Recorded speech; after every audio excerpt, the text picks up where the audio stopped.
tardes, amigos. Antonio Bienvenidos a otra sesión de la Cámara de Comercio a través de su Elia Suki, México. Comisión de Arbitraje y Mediación. Esta tarde vamos a tratar un tema pues, muy interesante, que es la mediación, las experiencias internacionales de tres de nuestros ponentes. Y en relación a la mediación, parece ser que va a venir como anillo al dedo para la solución de los conflictos, ahora que regresemos a tribunales, toda vez que esperamos que estos tribunales estén muy saturados, con escasos recursos, con escaso personal, y yo esperaría que hubiera alguna reacción del tribunal ordenando una mediación forzosa antes de continuar con los litigios que están abiertos. Pero eso no lo he visto todavía, espero que se haga, pero es como un wishful thinking. Así que les voy a presentar a nuestro coordinador el día de hoy, que es el licenciado Enrique Hernández, una persona de gran capacidad moral, intelectual, académica y un gran amigo. Él es abogado y maestro por la Universidad Panamericana, es maestro en Derecho de la Empresa y maestro en Ciencias Jurídicas. Tiene un enorme currículum, pero particularmente para estos efectos es mediador privado certificado en número 37 de la Ciudad de México. Es el subcoordinador del Comité de Corrupción de la Barra Mexicana, coordinador de la Comisión de Resolución de Controversias de ANADE y es vicepresidente del Comité de Mediación de la Cámara Internacional de Comercio. Y sin más, pues los dejo a ustedes con Enrique. Muchas gracias, Enrique. Klaus, Fernando, Paco, bienvenidos a su casa. Muchas gracias, querido Roberto, por la oportunidad, por el espacio para dialogar con un gran tema que estoy seguro que va a resultar del interés de todas y todos los que nos hacen hoy el favor de acompañar. Por supuesto,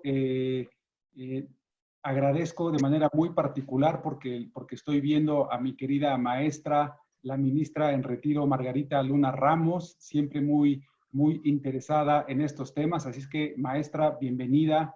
Ya sabe que, como siempre, con todo el cariño y el afecto que le tenemos. El día que me comentó la oportunidad de tener este espacio, pensamos que qué mejor que hablar de mediación, pero hablar de experiencias reales, importantes a nivel internacional, y buscamos a los que consideramos son los mejores mediadores que han tenido experiencias significativas en el terreno de la mediación y que hoy gustosamente aceptaron participar con nosotros, y de quienes a continuación me voy a permitir presentar, no sin antes agradecerles cumplidamente el que hayan aceptado, en la generosidad de acompañarnos en esta tarde de hoy, porque estamos seguros que con su experiencia mucho se va a poder ahondar en el tema que nos convoca. Voy a continuación a presentar al doctor Klaus von Boeser. El doctor von Boeser es socio fundador de von Boeser y Sierra, con más de 40 años de experiencia en solución de controversias. Es expresidente de la Barra Mexicana Colegio de Abogados. El doctor von Boeser cuenta con innumerables reconocimientos, como por ejemplo, por mencionar solamente algunos, Lifetime Achievement Award por parte de Chambers and Partners por su contribución a la profesión legal. Ha sido reconocido por Chambers and Partners Global, Chambers and Partners Latinoamérica, Global Arbitration Review, Legal 500, Latin Lawyer 500, Who's Who Legal, Best Lawyer, entre otras. Es abogado por la Escuela Libre de Derecho y cuenta con un doctorado en Derecho en Estudios Jurídicos Comerciales y Europeos en Université de Droit, de Economía y Ciencias Sociales en París. Actualmente, el doctor Klaus von Boeser es el presidente de la Cámara Internacional de Comercio de ICC. De una vez voy a hacer la presentación de nosotros dos expositores para que posteriormente podamos inmediatamente arrancar con la presentación de cada uno de ellos. También nos acompaña Paco Jiménez Salinas. Es mediador con más de una década, mediando casos y gestionando procesos de creación de consenso de múltiples partes en el área de disputas comerciales, ambientales y sociales en los Estados Unidos, Latinoamérica y Europa. Cuenta con experiencia en mediación de casos a través de las fronteras como consultor de mediación para el Banco Mundial, así como jefe de la fase de mediación en el mecanismo de rendición de cuentas del Banco Interamericano de Desarrollo en Washington, D.C. Los casos en los que ha podido participar en disputas en empresas tecnológicas, proyectos de infraestructura, en diversos países, así como también ha participado en solución de controversias laborales, ambientales y de negocios familiares, entre otros. Cuenta con una maestría en mediación y gestión de conflictos por la Universidad de Barcelona. Actualmente, Paco Jiménez es el encargado de llevar las mediaciones por quejas surgidas de proyectos financiados por el Fondo Verde. Y por último, y no menos importante, nos acompaña esta tarde Fernando Navarro Sánchez, quien es mediador privado y representante de la Institución de Mediación y Arbitraje Comercial JAMS en América Latina. Fernando es un apasionado de la negociación y la mediación, teniendo experiencia como mediador, comediador y consultor en negociaciones estratégicas en México y en Estados Unidos. Fernando es un frecuente orador e instructor en dichas especialidades en universidades en México, Estados Unidos, Centroamérica, Sudamérica y escribe diversos artículos relacionados con su práctica profesional. Fernando es mediador privado certificado en Ciudad de México con el número 445, además de que fue el primer coordinador de la Comisión de Mediación de la Barra Mexicana Colegio de Abogados. Fernando es abogado por la Universidad Autónoma de San Luis y tiene una maestría en Derecho con especialización en mediación y negociación por la Universidad de Pepperdine en California. Como ustedes se pueden dar cuenta, tenemos a 3 expositores de lujo. Qué mejor que ellos que nos puedan platicar de sus experiencias en la materia de mediación internacional. Y la dinámica que hemos establecido para abordar este tema en nuestra sesión es la siguiente. Cada uno de los expositores contará hasta con 15 minutos para que nos puedan comentar de una o 2 mediaciones internacionales que consideren relevante compartir con nosotros para que podamos aprovechar y sobre todo poderles preguntar alguna duda o comentario respecto a esa experiencia que tuvieron. Yo estaré realizando al final de su intervención quizá 1 o 2 preguntas como máximo, porque al final de la participación, que en este caso es la de Fernando Navarro, queremos también abrir los micrófonos para que ustedes puedan realizarles preguntas de manera directa. Créanme que no todos los días se tienen a estas personalidades de la mediación. Por comentarles algo, Paco en este momento se encuentra muy cerca de Corea, amablemente está participando, así es que invito a todos a que los escuchemos con mucha atención y a que participen una vez que terminen de exponer sus experiencias. Sin más que decir, y nuevamente agradecerles reiteradamente el que nos hayan acompañado en esta tarde, les cedo el uso de la palabra al doctor Klaus von Bovesser. Klaus, el foro es tuyo. Muchas gracias, Enrique. Gracias por la invitación. Gracias, Roberto, de estar aquí en tu casa. Y también es un gusto ver la lista de los participantes, a muchos amigos, a expertos en la materia. Y básicamente lo que yo le comenté a Enrique es que lo que yo haría el día de hoy es darles una experiencia reciente, y tan reciente como que tiene 2 meses, porque fue en el mes de abril que llevó a cabo esta mediación internacional. Y les quiero platicar un poco el proceso. No les voy a dar los nombres de las partes por razones obvias, pero sí les voy a dar un poco las características de la disputa, pero sobre todo el proceso de la disputa, porque fue muy interesante. Se llevó a cabo en Zoom, la totalidad de la mediación y de las reuniones previas al día de la mediación que tuvimos, y les voy a dar un poco el proceso, cómo fue, cómo funcionó la plataforma, y fue realmente muy, muy interesante. Yo creo que sin esta plataforma en la que ya hoy estamos, que es el Zoom, no hubiera sido posible. O sea, con la tecnología que usábamos antes, que eran las conferencias telefónicas, los conference calls y las videoconferencias, con la tecnología que existía, o que por lo menos sabíamos usar antes de la pandemia, esto hubiera sido imposible. Básicamente, aquí fuimos 2 comediadores. Yo fui designado por una empresa canadiense y la otra parte, digamos, de la disputa, una empresa de Estados Unidos, designó a un mediador de Estados Unidos, un abogado americano, con mucha experiencia en mediación, cosa que fue, la verdad es que muy útil, con mucha más experiencia que yo, porque la realidad es que yo tengo mucha más experiencia en arbitraje que mediación, aunque he hecho varias mediaciones internacionales. Nunca había hecho una en forma electrónica y realmente es muy impactante.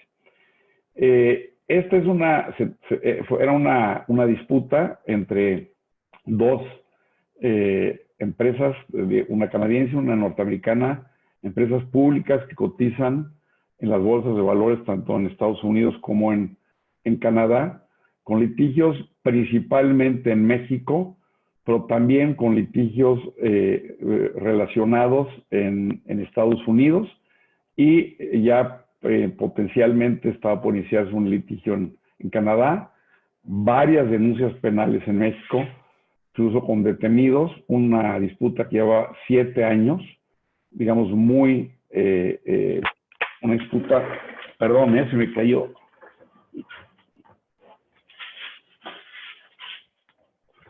Una disculpa, se me cayó y realmente una cosa, una disputa muy, muy fuerte con abogados, diversos despachos de abogados mexicanos, americanos, canadienses involucrados en todo este problema. Y básicamente, a partir de la designación, conocieron las partes, ¿qué es lo que sucedió? En la primera etapa de la mediación, lo que hicimos, obviamente el procedimiento lo designamos, digamos, lo fijamos o lo hicimos entre mi comediador y su servidor. Entonces, lo primero es que pedimos a ambas partes que nos presentaran, digamos, en unas 100 cuartillas, cuáles eran las disputas, cuáles eran los litigios que había, qué es lo que había sucedido, en qué consistía la disputa, y obviamente los principales escritos, las demandas, las contestaciones, había algunas sentencias, digamos, los documentos más importantes de la disputa, para nosotros conocer y adentrarnos, digamos, en los detalles de la disputa. Después de que recibimos estas comunicaciones, lo que hicimos fue estudiarlas, leerlas, analizar de qué se trataba la disputa, cuál era el estado de los asuntos, qué asuntos habían ganado, había un arbitraje, había un laudo, había un procedimientos para reconocimiento y ejecución del laudo, había otros litigios paralelos en los Estados Unidos, había otros juicios en mexicanos y en fin, había una cantidad de juicios impresionantes. Entonces, lo que hicimos fue, tuvimos con ambas partes, previo digamos, al día de la mediación, tuvimos reuniones ex parte por Zoom con los abogados, primero con los abogados de las partes para entender mejor preguntas que teníamos de las disputas, cómo iban, qué venía, qué faltaba, etcétera. Luego tuvimos también varias llamadas telefónicas con los clientes, digamos, para que nos platicaran cuáles eran sus pretensiones, qué posibilidades ellos veían como una solución a la disputa. Una de las partes fue la que propuso la mediación, porque incluso había procedimientos, se había iniciado un procedimiento, una quiebra en Estados Unidos. Entonces queríamos entender perfectamente en qué podía consistir la potencial resolución de la disputa. En esa, una vez que ya tuvimos esas reuniones, se fijó una fecha ya para tener la audiencia, el día de la audiencia, para llevar a cabo el proceso de la mediación. Repito, fue en la plataforma Zoom, y no sé si los que ya han participado probablemente ya en algún arbitraje o en otras sesiones, la plataforma permite tener salones virtuales. Entonces, abrimos 4 salones, un salón, digamos, de los mediadores, al que solo entrábamos los mediadores. Había otro salón en el que estaba, digamos, en donde teníamos la reunión con las partes todos juntos, y con los abogados, obviamente, y luego cada parte tenía su propia sala. Entonces, digamos, esa es no sé si los que ya han tenido la experiencia me van a entender mejor, los que no, pues a mí también la primera vez cuando me lo explicaron no lo entendí hasta que ya lo viví, es mucho más fácil. Pues bueno, tuvimos el día de la mediación, empezamos 7 de la mañana y empezamos todos en la sala principal.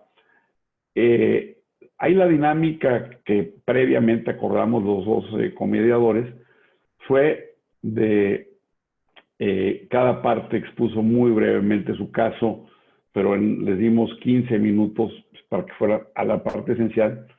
Y posteriormente lo que nosotros hicimos fue, los dos nos pusimos de acuerdo, cada quien hizo comentarios sobre su parte, de cómo veíamos que claramente las partes, era clarísimo que ya no querían ser socias de esta sociedad mexicana, o sea, el pleito tenía que ver con un conflicto accionario en una empresa, digamos, eso era el origen de las disputas y de los diferentes litigios, era el pleito accionario.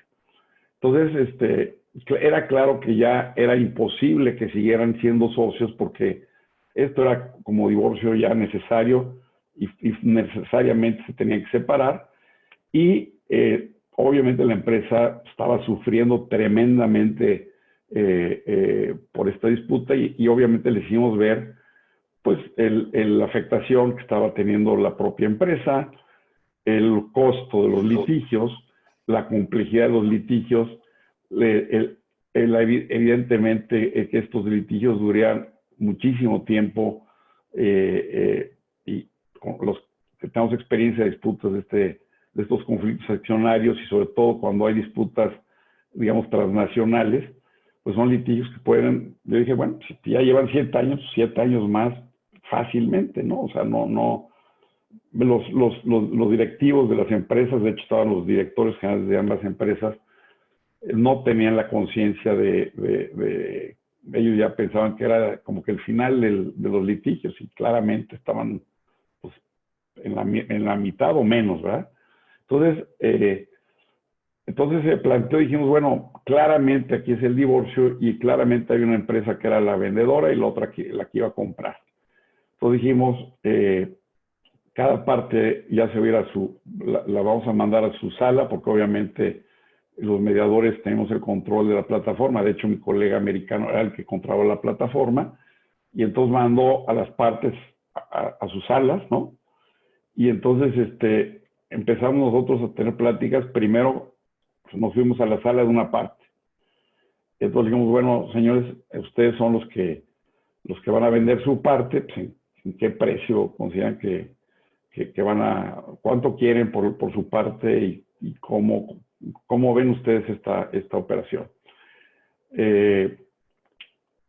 Entonces ellos ya nos dijeron más o menos el precio que ellos calculaban y las razones de por qué era ese precio, y no les quiero decir en qué industrias, pero era relativamente fácil, digamos, fijar el valor de la empresa. Entonces ellos dijeron, nosotros que pensemos que nuestra participación vale tanto. Entonces fuimos con la parte contraria, y digamos que la parte que quería vendernos, o sea, no, pues mis acciones valen 100. Luego pasamos a la sala con la contraparte, Y dijo, no, pues sí, nos queremos comprar, estamos de acuerdo, todo, pero pues nosotros creemos que vale 1, ¿no? Porque la empresa está muy mal, está muy complicado y todo este litigio pues nos ha afectado tremendamente, reputacionalmente, etcétera, etcétera. Entonces, literalmente el precio que una parte pretendía pagar versus el precio que la otra parte pedía recibir era de 1 a 100, literalmente a 100 veces mayor el precio que pretendía la parte que vendía. Entonces empezamos a las 7 de la mañana, cuando ya estábamos discutiendo el precio y eran ya las más o menos 12 del día. Y más o menos las partes están de acuerdo en todo. El problema es también que el precio no se iba a poder pagar, digamos, de inmediato, sino que tenía que ser el pago en una forma diferida por la situación económica también del comprador. Entonces, literalmente estuvimos 12 horas, íbamos con una parte y le decíamos, no, bueno, es que lo que estás ofreciendo, olvídate, no es realista, o sea, el precio que pretendes es imposible, tu alternativa pues, es seguir litigando más tiempo y aparte, si sigues litigando más, seguramente van a acabar con la empresa y van a acabar con todos, porque aparte son empresas públicas, pero empresas que están en la bolsa de valores de ambos países, pero que tampoco no son empresas muy grandes. Entonces, realmente la afectación para ambas empresas era muy, muy importante. Entonces, pláticas con una parte, pláticas con la otra parte, y al final de aproximadamente ya en la noche, tipo 11 de la noche, no, perdón, antes, como a las 8 de la noche, se llega a un acuerdo ya del precio. Ahora había que documentar eso, no se iba a firmar ya el contrato de compraventa porque obviamente requería una negociación más detallada de las cláusulas de la compraventa, pero sí de fijar el precio. O sea, el objetivo era llegar a fijar el precio y con eso, digamos, se encontraba una solución a la disputa y ya únicamente quedaba el tema de redactar después del contrato, que ya es algo que las partes harían. Y finalmente se llegó al precio. El precio, digamos que estuvo más o menos en la mitad de lo que, no fue exactamente a la mitad, pero digamos que se encontraron en un punto donde ambos aceptaron, digamos, ya el acuerdo.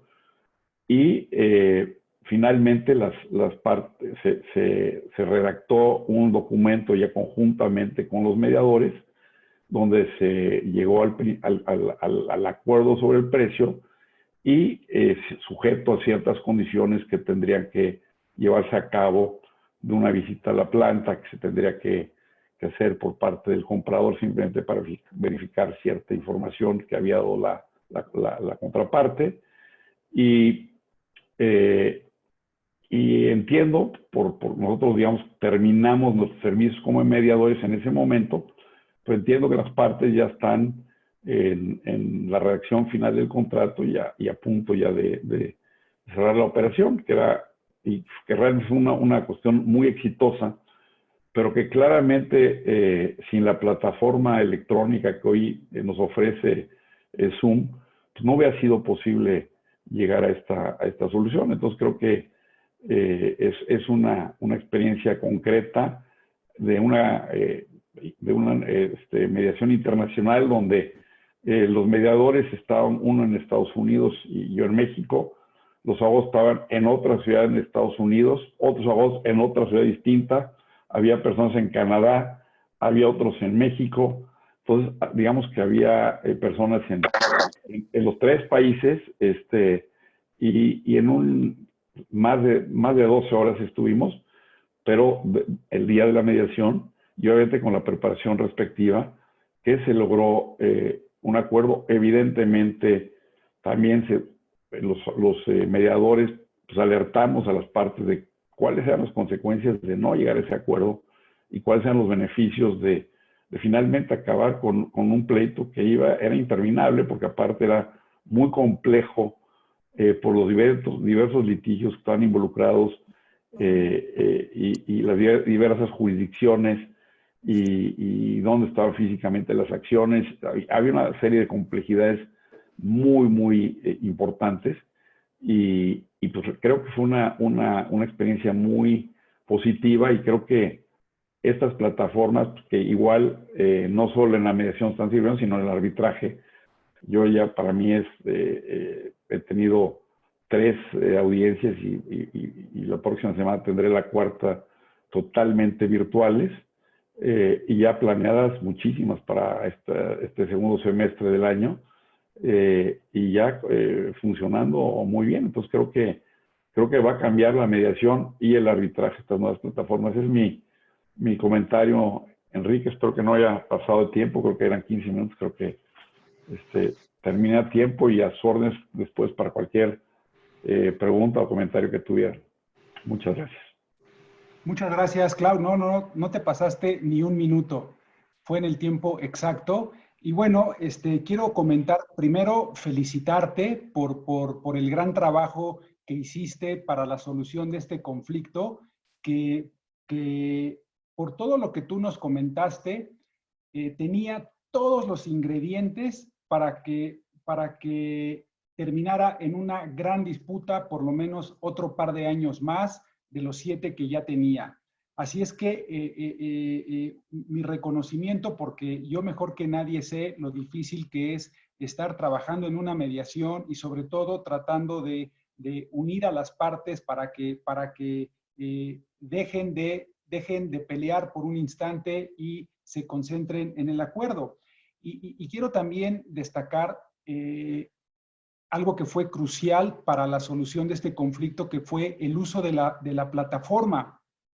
Yo también, al igual que tú, Klaus, pues me he tenido que ir adentrando al uso de la misma, de esta y otro tipo de plataformas, pero coincido contigo en que es increíble cómo el uso de la tecnología nos permite poder hacer, estar en una mediación, pudiendo platicar, separándonos de la reunión principal, hacer sesiones individuales o de caucus. Parecía impensable antes de que estuviera la pandemia, pero gracias a esta tecnología que a mí también no me deja de sorprender, es posible llevar a cabo mediaciones con multipartes, abogados de diferentes jurisdicciones. Aquí, de lo que tú nos comentas, 3 países involucrados. Así es que, pues es un gran ejemplo de lo que se puede hacer en una mediación internacional que además tenía un alto grado de complejidad, pues al haber diferentes partes de por medio, al haber, tú comentaste había litigios, había denuncias penales en México, una quiebra, o sea, había múltiples intereses en juego y tratar de avenir tantos intereses de por medio, me queda claro que no es nada fácil y ustedes junto con tu comediador lo lograron. Así es que, insisto, Klaus, una sincera felicitación por ese gran trabajo y nos parece una gran experiencia la que nos compartes, en la que te viste en la necesidad de involucrarte pues en esta plataforma tecnológica que les permitió desarrollar y sobre todo llevar a buen puerto esta mediación. Muchas gracias, Enrique. Bueno, entonces, al final, a recordarle a todos y todas las que nos están acompañando que podrán hacer cualquier pregunta, que lo puedan hacer abriendo su micrófono. También en el ínterin, si gustan ir poniendo preguntas en el chat, yo voy a ir tratando de rescatarlas para que en su momento se las pueda yo hacer a nuestros expositores. A continuación, le voy a ceder el uso de la palabra a nuestro amigo y segundo expositor, Paco Jiménez, para que también nos pueda comentar acerca de su experiencia en mediación internacional. Bienvenido, Paco, adelante.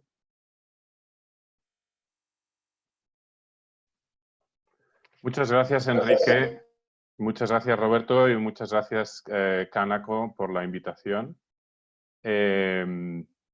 yo tengo que decir que estoy muy contento de participar en este evento, particularmente porque, bueno, Enrique ya lo sabe, Fernando es un gran amigo, Enrique también, y también veo algunas caras conocidas entre los participantes. Yo estuve 5 años viviendo en México, hace no tanto, quizás hará unos 4 que me movía de México a Estados Unidos. Y luego de Estados Unidos regresé un tiempo a España, de donde soy originario, y ahora, digamos, estoy trabajando. En estos momentos estoy en España, pero mi actual trabajo se desarrolla en Corea, en el Fondo Verde para el Cambio. Mi experiencia en los últimos, yo me moví de ser abogado a ser mediador en exclusiva. Y he estado involucrado, digamos, en diversos tipos desde mediaciones familiares, mediaciones laborales, mediaciones mercantiles, también mediaciones comunitarias durante mucho tiempo en México,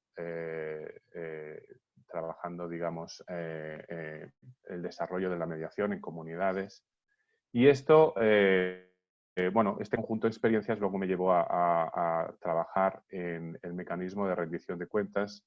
Es el mecanismo, digamos, de la defensoría o el mecanismo de ombudsman de los organismos multilaterales. Los organismos multilaterales, algunos de ellos establecen un mecanismo independiente, en donde partes que se sienten afectadas por financiamientos o proyectos financiados por estas instituciones pueden presentar quejas, y estas quejas son luego tratadas en 2 formas posibles. Una es una mediación, y si fracasa la mediación o las partes de inicio no quieren mediación, entonces se mueve, digamos, el tema a una fase más de investigación, de si se han cumplido o no las normas que se tenían que cumplir, que en este caso son salvaguardas medioambientales y sociales, etc. Bueno, en los inters en donde, digamos, no trabajo para estas instituciones, pues me dedico a la mediación, a ofrecer servicios de mediación privada.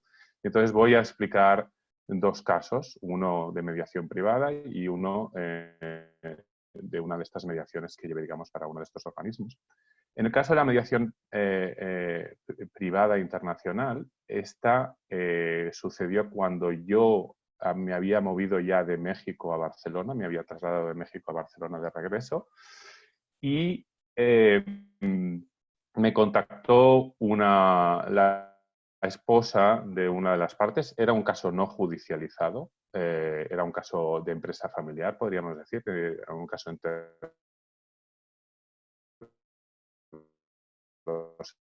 esposa de era abogada y que conocía de la mediación. Entonces dijo, mira, Paco, tengo a mi marido, a mi esposo y a su hermano pues completamente enfadados, esto pinta muy mal, y bueno, y hemos pensado que una alternativa sería la mediación.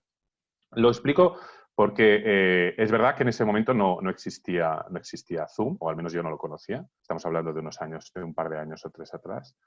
Y yo me planteé, bueno, sí, tengo que decir que uno de los hermanos estaba en Ámsterdam, porque los 2 eran holandeses, y el otro estaba en el norte de México, ubicado. Y entonces, bueno, yo dije, bueno, ¿cómo lo vamos a hacer? ¿Nos vamos a reunir en Ámsterdam o me voy a ir a México? Y me dijeron, no, lo haces por teléfono. Digo, ¿cómo lo haces por teléfono? O sea, me vino impuesto prácticamente por las partes el hecho de hacerlo de forma remota. Y entonces pensé, bueno, pues teléfono, Skype, en ese momento es el que más usábamos.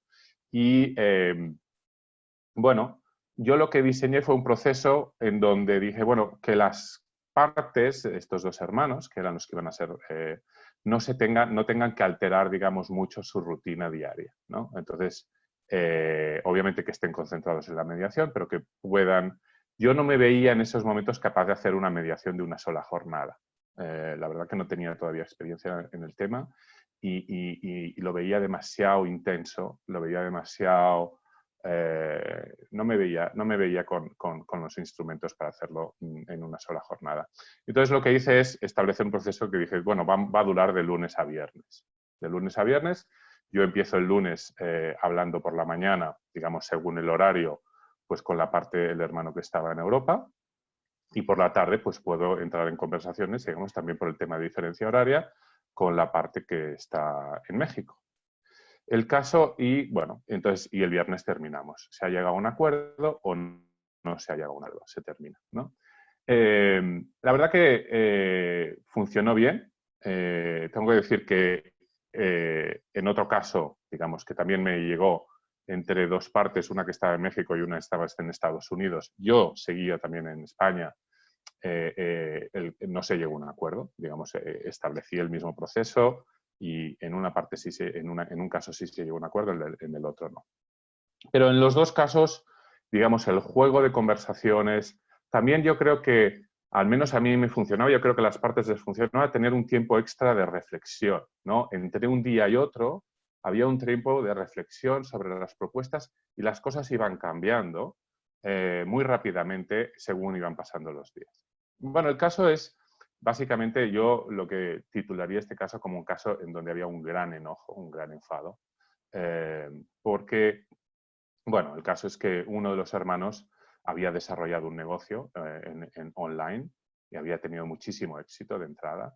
E inicialmente había pedido ayuda, digamos, a su hermano en Ámsterdam y, bueno, pues habían establecido unos porcentajes por la ayuda inicial que prestaba el hermano que estaba en Ámsterdam, en donde, pues no sé, los porcentajes eran 80-15, para el hermano, digamos, que llegaba toda la carga del negocio, y para esas contribuciones menores que hacía el hermano en Ámsterdam, pues se le había otorgado el 15% de las participaciones. Y un 5% lo tenía un socio que había puesto un pequeño capital de entrada. Con un pequeño capital, a los 2 años o los 3 años, aquella empresa estaba dando utilidades, la verdad es que sorprendentes, para una empresa de tan reciente cuño. Y en ese momento empezaron a haber mucho enojo por parte del hermano que estaba en México. Él consideraba que las utilidades que él estaba repartiendo, y las repartía mes a mes, no una vez anual. O sea, estaba dando tanta utilidad el tema online que repartía utilidades cada mes. Y ya quería dejar de dar utilidades a su hermano. Consideraba que la contribución era un reparto injusto, que moralmente no se justificaba en absoluto, digamos, este reparto de utilidades, y quería comprarle su parte y que se olvidara de él. Hay que decir que documentalmente estaban las cosas muy mal documentadas. La alternativa de llevar el tema a litigio en un caso en donde una parte estaba en un país, en Europa, la otra parte estaba en México, era una alternativa muy poco agradable, era muy poco atractiva. Y, bueno, estaban forzados, digamos, de alguna forma a entenderse. Pero las cifras que se estaban ofreciendo eran dramáticamente diferentes, ¿no? Bueno, empezó la mediación. El argumento, obviamente, del hermano que estaba en Ámsterdam es, oye, aquí se había llegado a unos pactos de origen, y a mí, ¿por qué me tienen que alterar los pactos? O sea, estos son los pactos, digamos, un argumento jurídico financiero. Y cuando el hermano, digamos, el que tenía la mayoría de las participaciones, su argumento es, yo tengo toda la carga de trabajo, yo estoy teniendo prácticamente burnouts de estrés cada pocas semanas, esto se está disparando y mi hermano simplemente está sentado en su casa, digamos, recogiendo las utilidades cuando yo tengo una carga monumental, ¿no? Y bueno, digamos, entre los argumentos morales de uno y los argumentos jurídicos financieros de otro, etcétera, etcétera, la cosa se iba moviendo. Las cifras empezaron a moverse muy lentamente, digamos, yo siempre pienso que las cifras empiezan a moverse cuando la gente ha podido ventilar mucho, ha podido desahogarse mucho, y te mueves, digamos, un poco a empezar a proponer soluciones, digamos, cuando ya conoces muy bien las narrativas de todas las partes, ¿no? En este caso, obviamente, es un caso en donde no habían abogados, pero bueno, tampoco digamos que era un caso en donde las partes decían necesitarlos. Finalmente, el viernes llegamos a un acuerdo, ¿no? El viernes llegamos a un acuerdo y un acuerdo prácticamente después de bastante tensión, diría yo. Y una de las cosas que yo siempre me planteé y que considero que es una limitante, no una limitante, pero sí que haciendo un poco de reflexión sobre el caso a posteriori, yo nunca les convoqué a una reunión conjunta, prácticamente porque ellos me pidieron no hacerlo. Ellos me solicitaron, yo les dije, oye, ¿queréis que hablemos también de los temas personales? ¿Queréis que hagamos un poco una reunión quizás de pseudo reconciliación, de entender un poco más el punto de vista del otro, volviendo un poco al origen de la cuestión, ¿no? De los agravios, de estos agravios entre hermanos?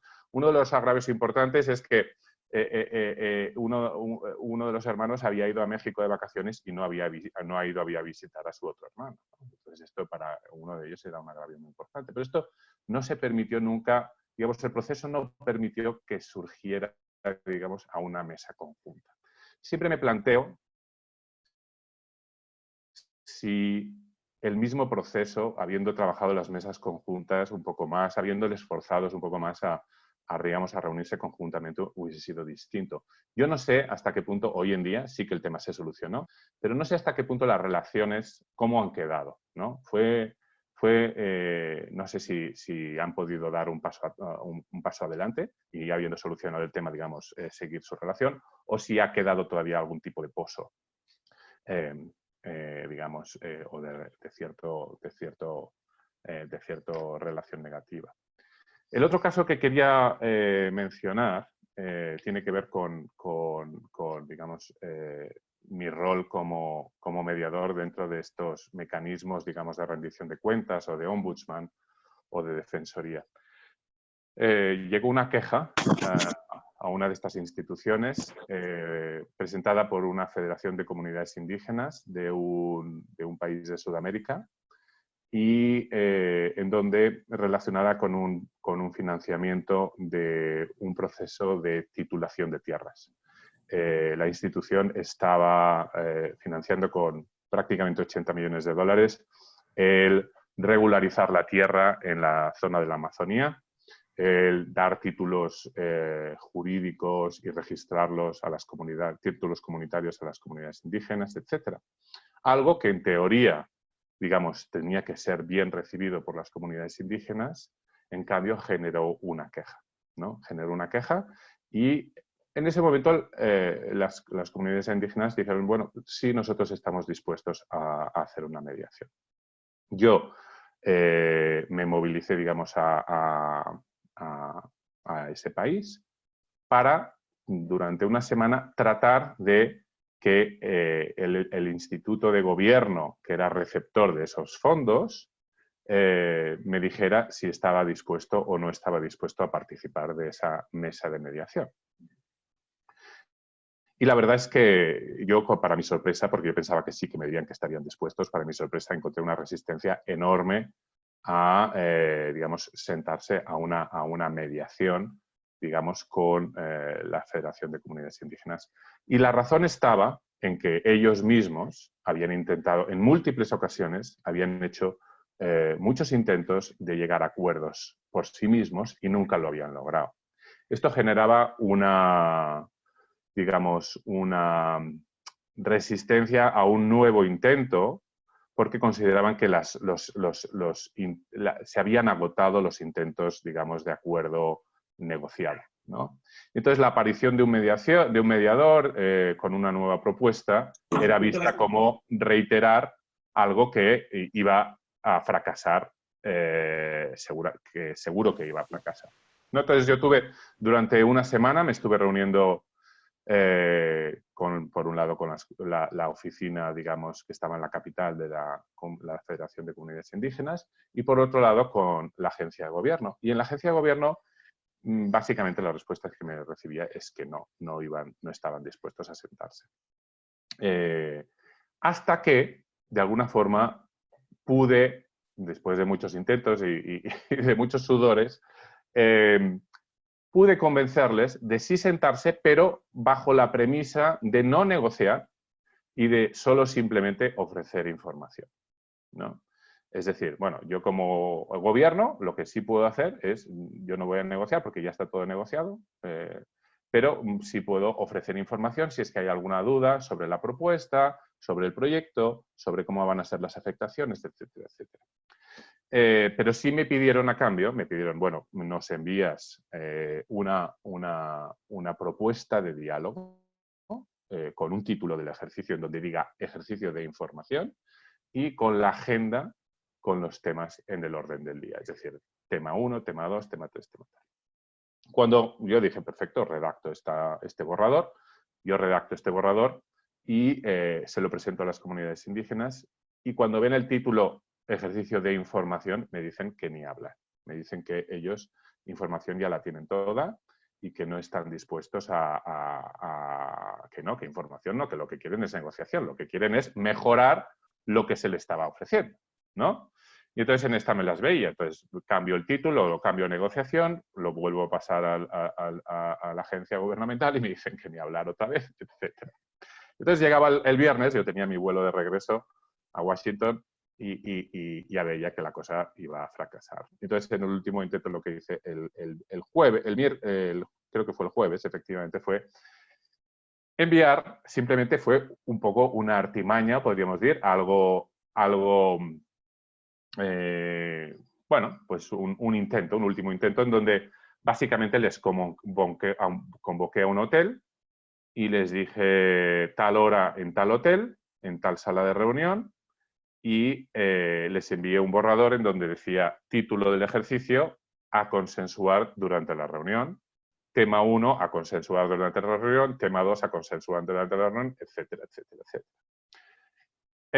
Yo la verdad es que me presenté en el hotel pensando que no iba a llegar nadie, porque, bueno, pues era un ejercicio arriesgado, obviamente, y al final sí que llegaron. No llegó el alto, digamos, el más alto dirigente del gobierno, digamos, de la agencia estatal, pero sí un consultor que trabajaba para esta agencia. Llegó visiblemente enojado, pero previamente yo había estado trabajando con las comunidades, con los dirigentes de las comunidades indígenas para tratar de que ese diálogo fuera, digamos, lo más positivo posible. Yo les dije, miren, este es un principio, sí que podemos cambiar el curso de las cosas en esta reunión.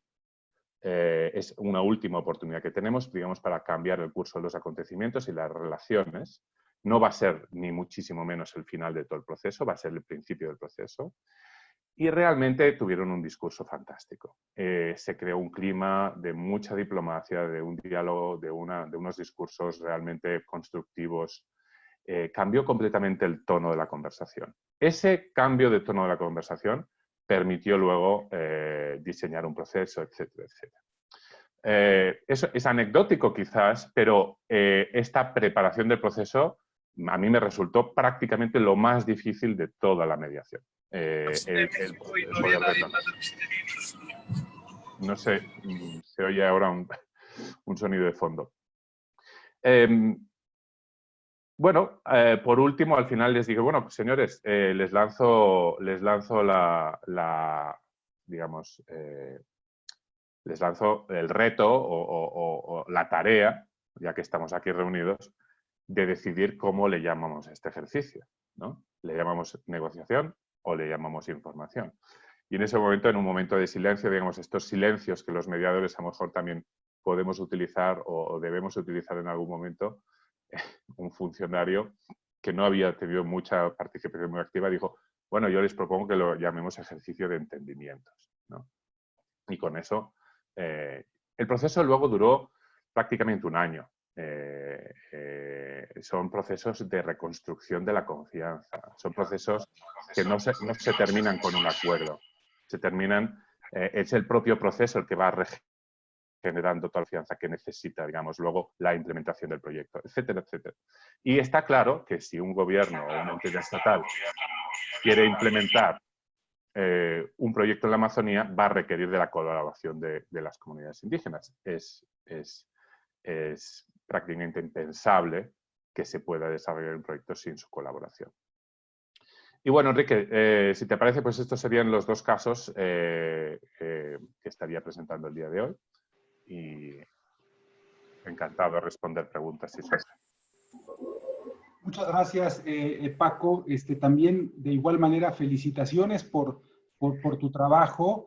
No cabe duda que de los casos que tanto Klaus como tú nos han compartido, pues se ve los buenos oficios de ustedes como mediador, porque en ambos casos, como suele pasar en cualquier conflicto, había posiciones antagónicas que de inicio parecían impensable poder alcanzar una solución, pero no es sino gracias a los esfuerzos, al tratar de que las personas se concentren en los intereses y que por un instante abandonen la idea de tener que pelear, es que en sus respectivas mediaciones que nos compartieron, fue que se lograron esos acuerdos tan importantes para las partes.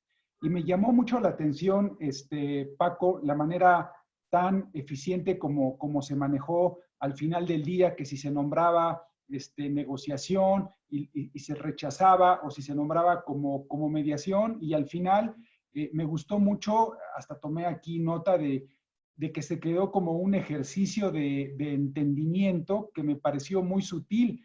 Y a mí también me ha tocado participar en mediaciones en donde una sola palabra, algo viene a destrabar una posición de una de las partes, y entonces en ese momento se allana el camino para poder sentar las bases de lo que va a ser un acuerdo.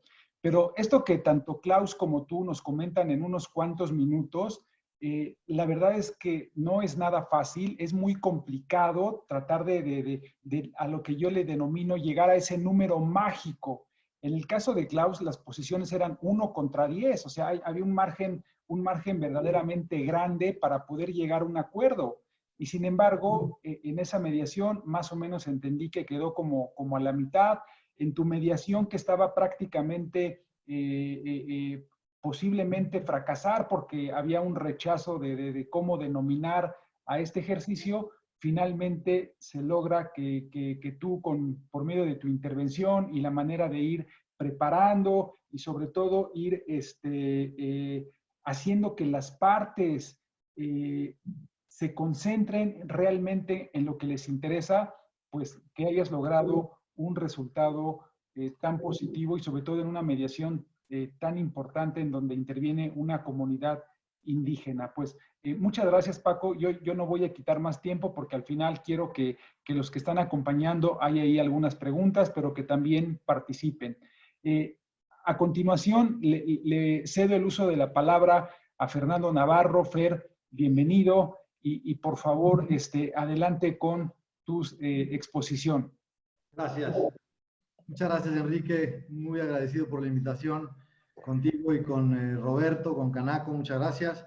Encantado y además muy honrado de participar junto a los admirados Klaus y Paco. Y les voy a contar yo una anécdota de una mediación reciente también, en donde hubo una parte, digamos, estadounidense y una parte mexicana. Y entonces les cuento un poco la anécdota y les cuento algunas reflexiones en torno a las implicaciones transculturales de esa dinámica, y un poco también a la expectativa y al manejo del proceso de negociación de cada una de esas dos, digamos, de esos dos orígenes culturales y también de sistema jurídico. El problema surgió, es decir, la relación se origina en 2006 o por ahí, con una operación inmobiliaria relacionada con un desarrollo turístico en una zona muy turística del país, con inversionistas americanos, ¿no? Y la empresa mexicana, una empresa que desarrolla proyectos residenciales y turísticos. Entonces, la empresa adquiere los derechos de este proyecto de los inversionistas americanos. 2006, ¿no? Pasan 2 años y se nos viene nada más y nada menos que la crisis financiera del 2008, 2009 y la debacle en buena medida para los desarrolladores en aquella época. Y entonces, en medio de la turbulencia, y el proceso de pago estaba apenas iniciando, digamos que el pago del proyecto era a plazos y estaba apenas iniciando, entonces la turbulencia de aquel momento y con tantas prioridades que atender, al menos así me dio la impresión de haberlo entendido, hace que el tema, el conflicto, el adeudo no se atienda en ese momento. Y entonces los acreedores tocaban la puerta, según narran, y no los atendían.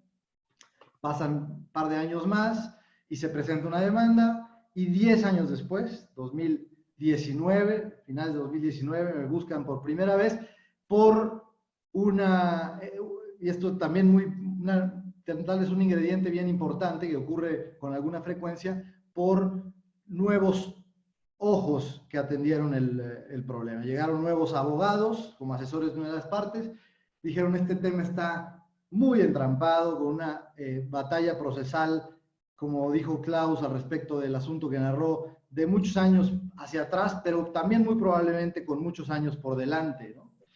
Y el asunto ya tenía sentencias ganadas de parte de una de ellas, pero todavía había pues, recursos y además había que ejecutar en todo caso esas sentencias favorables.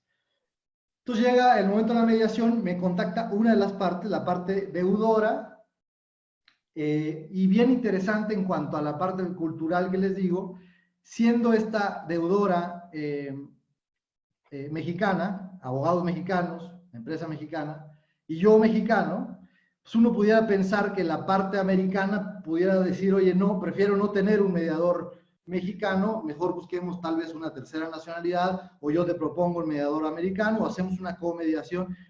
Pero no ocurrió eso, y en parte porque, y esta es la primera reflexión en torno a la impresión transcultural, por el nivel de confianza en las instituciones en general y en el proceso de mediación en particular que los americanos tienen de alguna manera. Es decir, para ellos fue un poco natural decir, no importa, si es mediador y ustedes consideran que puede servir, pues que así sea, ¿no?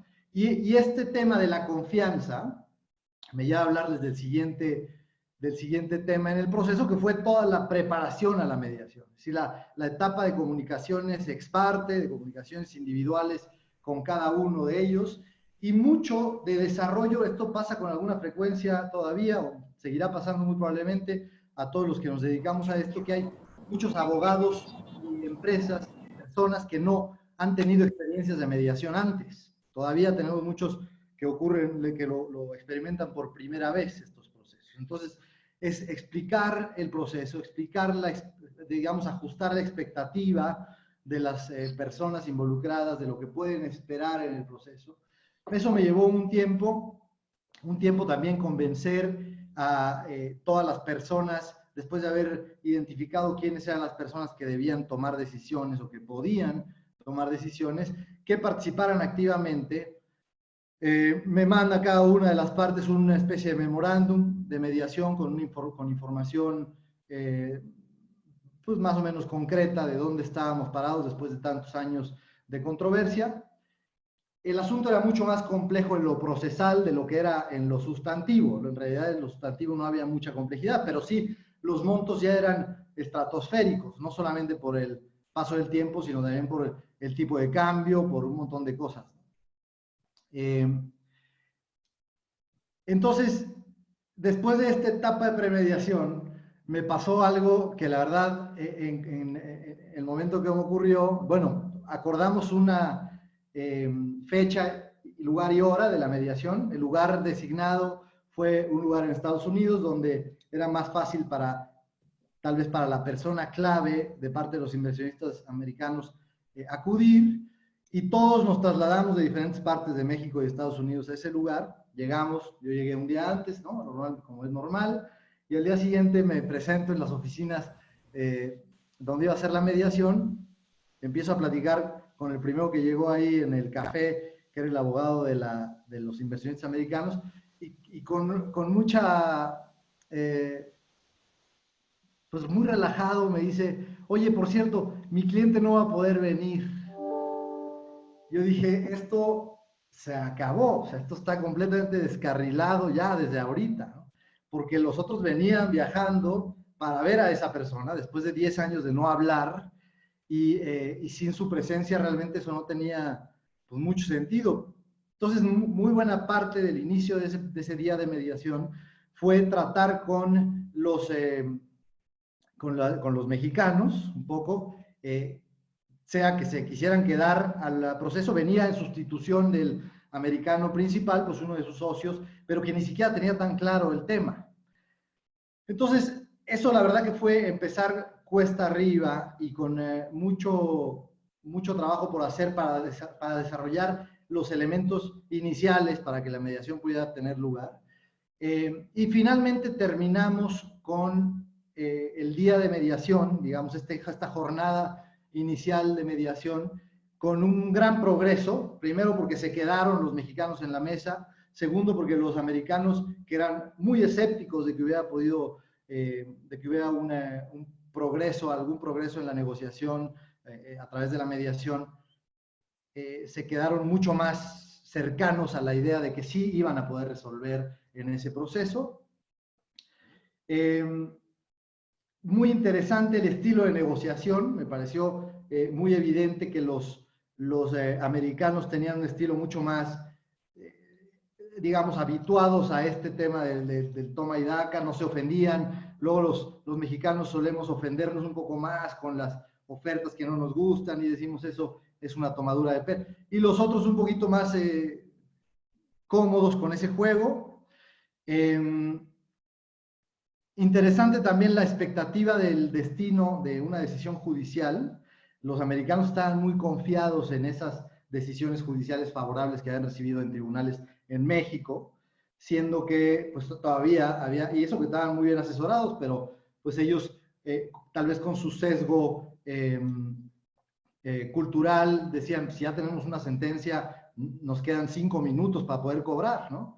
Y la realidad es que pues faltaba muchísimo más que eso. Esto también fue un trabajo importante en la mediación, ajustarlos a la realidad. Y un tema que fue clave ese día, al menos, y las llamadas posteriores en los días siguientes, fue que identificaron ambos, y hace tiempo que lo aprendí de un gran maestro, que el resultado de una mediación puede ser un acuerdo en lo inmediato, digamos, un acuerdo en ese momento, o también puede ser que las personas tomen decisiones informadas. Y lo que ocurrió en ese momento fue que se dieron cuenta que había una gran asimetría de información en cuanto a la expectativa de uno y las posibilidades de otro, esencialmente.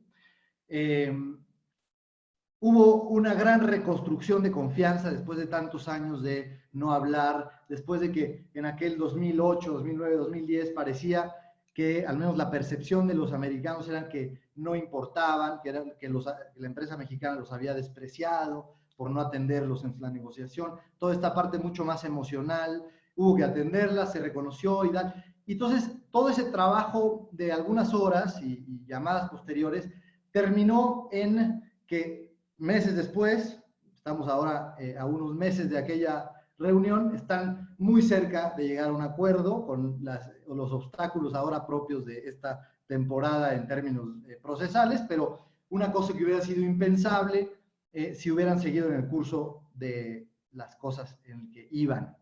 Así que me pareció que me dejó muchas lecciones ese proceso. Fue para mí muy grato trabajar con estas personas y con esta dinámica transfronteriza que presenta sus propias pues, características, ¿no? Bien interesantes. Y por ahí tal vez lo dejo, querido Enrique, y abierto a comentarios y preguntas. Muchas gracias, Fer. Felicitaciones por este gran trabajo que también tú realizas como mediador. De verdad es que parece muy fácil que en unos minutos nos digan que se llegó el acuerdo, pero la verdad es que hay de por medio mucho trabajo, mucha habilidad, mucho uso de herramientas por parte del mediador, pues para hacer que las personas, las empresas en conflicto puedan llegar finalmente a venir sus intereses.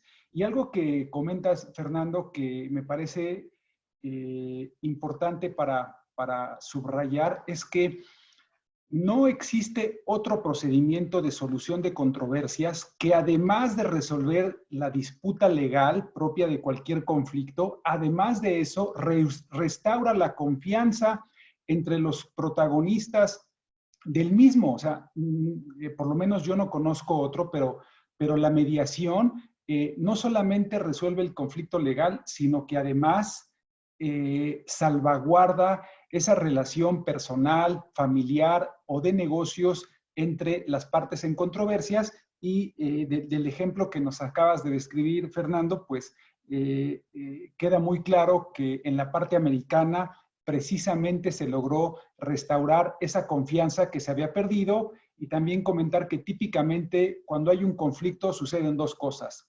Se termina la comunicación entre los protagonistas o si no se termina, la comunicación se deteriora notablemente y casi junto con pegado, la confianza se pierde. Entonces el mediador tiene esta doble labor de, primero, conectar la comunicación entre las partes para que las partes o las personas se vuelvan a comunicar. Pero algo todavía más complicado y más complejo es que se restaure esa confianza entre quienes experimentaban el conflicto. Entonces, como podrán darse cuenta todas y todos los que nos acompañan en esta importante sesión en Canaco, hemos podido ver de nuestros tres expositores tres diferentes mediaciones de tipo internacional. La que Klaus nos hizo favor de relatar, en donde fue por medio de la plataforma de Zoom con abogados de diferentes nacionalidades y de partes, y cómo finalmente, gracias a la gestión de él y de su comediador, de dos posiciones verdaderamente antagónicas, en poco tiempo se logró el acuerdo. También como Paco Jiménez nos relató sus experiencias en materia de mediación internacional. Las de Paco, según entendí, más de tipo presencial, o sea, sin el uso de la plataforma, pero por ejemplo, la que nos comentó de la comunidad indígena me pareció verdaderamente sobresaliente, porque yo nunca he tenido la experiencia de participar en una mediación en donde haya de por medio una comunidad indígena, y me parece que debe de ser bastante complicado. Si con una mediación de 2 o 3 personas, 4 personas puede ser complicado, no imagino cuánto puede ser en una mediación en donde haya una comunidad indígena de por medio. Y finalmente, Fernando, bueno, pues también abonó muy bien a esta sesión con su experiencia alrededor de una mediación transfronteriza, en donde puso el dedo en el renglón al haber conseguido sentar las bases del acuerdo. Y para mí lo más importante, el mediador, aparte de la solución del conflicto, va a la restauración de la confianza. Así es que vamos muy bien en tiempo. Yo no quiero abusar del uso de la palabra. Quiero comentar que nos acompañan muchos mediadores de mucho prestigio, así como también otras personas que probablemente no tengan experiencia en mediación internacional, de manera que lo que hemos comentado pues ha servido tanto a los mediadores que tienen experiencia como a los que no tienen experiencia. Entonces, a continuación, les quiero pedir a quien quiera participar de manera directa, aprovechando la presencia de nuestros tres grandes expositores, pues lo haga, simplemente que abra su micrófono y que se sienta con la libertad de poder hacer una pregunta. Estoy viendo aquí de primera mano a Rafa Lobo. Rafa es un mediador con mucha experiencia de muchos años, de manera que estoy seguro que con su comentario también podrá aportar al contenido de esta sesión. Rafa, adelante, por favor. Bueno, gracias, Enrique. Había mandado mi pregunta por el chat, pero pues aprovechando la oportunidad, primero felicitar a la Canaco. Es uno de los organismos que tenía muchos años de manera ininterrumpida trabajando en nuestro país, el tema en particular de la mediación comercial. Evidentemente, pues a Klaus, a Paco y a Fer. Klaus a lo mejor no se acuerda, pero nos conocimos hace muchos años en Washington, yo trabajando para la American Bar y él como presidente de la barra mexicana. ya pasaron algunos años. No tengo el gusto de conocer a Paco y a Fernando, pues tengo muchos años desde sus inicios en San Luis y luego en Estados Unidos, y ahora que regresó a México, pues también un gran mediador. Mi pregunta para el panel es en el sentido de algo que estamos encontrando, al menos en México, en materia de firma electrónica, cuando los procesos de mediación se llevan por estas plataformas o vías virtuales. Y bueno, no sé si a lo mejor sin querer, pero aprovechando, no todos los días tenemos una exministra de la Corte en el cuarto, pues lo que implica este tema cuando queremos ejecutar un convenio y cuando las firmas se hicieron de manera electrónica, y si esto se lleva a un litigio para la vía de ejecución, pues las posibles complicaciones o no en la legislación mexicana que eso pueda o no representar. Entonces, es un tema que ha estado rodando mucho ahorita. Hay muchas opiniones muy variadas de quienes piensan que ya está muy planchado el tema, otros que dicen que no, que es un riesgo bárbaro, que hay que volver a mandar los papeles. Y bueno, finalmente esto lo resolvería un tribunal. Entonces, yo no sé si luego la ministra en retiro quiera mencionar algo. Y mi segunda pregunta, ya muy rápida, si quiere usar mucho, es distintos organismos internacionales. Me ha tocado, bueno, trabajo con la American Bar, con el Banco Mundial. Ellos tienen prohibido utilizar plataformas como Zoom debido a problemas que se han dado de seguridad de esta plataforma y problemas de hackeo. En su experiencia, ¿cuáles son como las plataformas, pero también las responsabilidades de los mediadores o los organismos que prestan servicios de mediación a través de plataformas que puedan verdaderamente garantizar el tema de la seguridad, del manejo de datos y evitar la posibilidad de hackeos o otro tipo de problemas? Esas serían mis dos preguntas. Muchas gracias. Felicidades. Rafael, si me permite, Enrique, que la conteste. Claro, adelante, Klaus, Sí. por favor. Bueno, hola Rafael, me acuerdo perfectamente de ti, y vi tu pregunta ya está en el chat, y creo que es una excelente pregunta. Yo creo que no hay duda que con la pandemia ha cambiado el tema de la cultura. Y sobre todo yo te hablo del arbitraje, donde es exactamente lo mismo.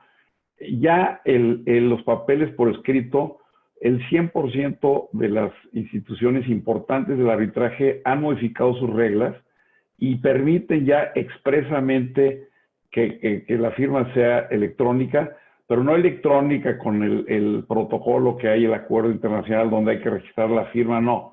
Simplemente firmarlo electrónicamente. Los tribunales ya se están aceptando presentar las demandas electrónicamente.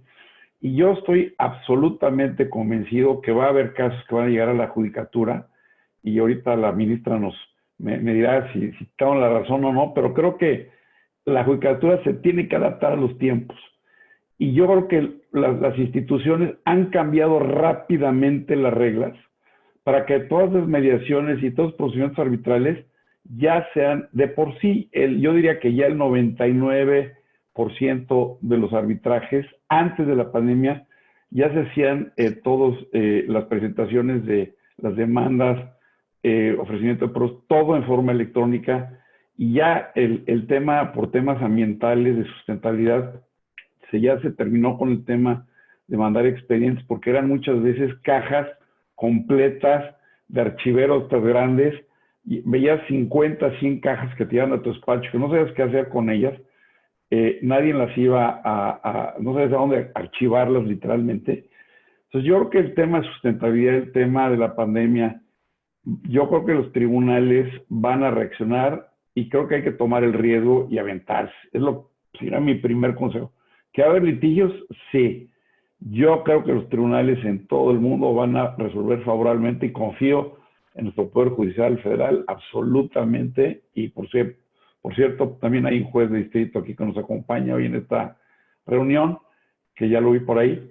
Entonces, y la exministra, yo creo que el Poder Judicial se va a adaptar, es una.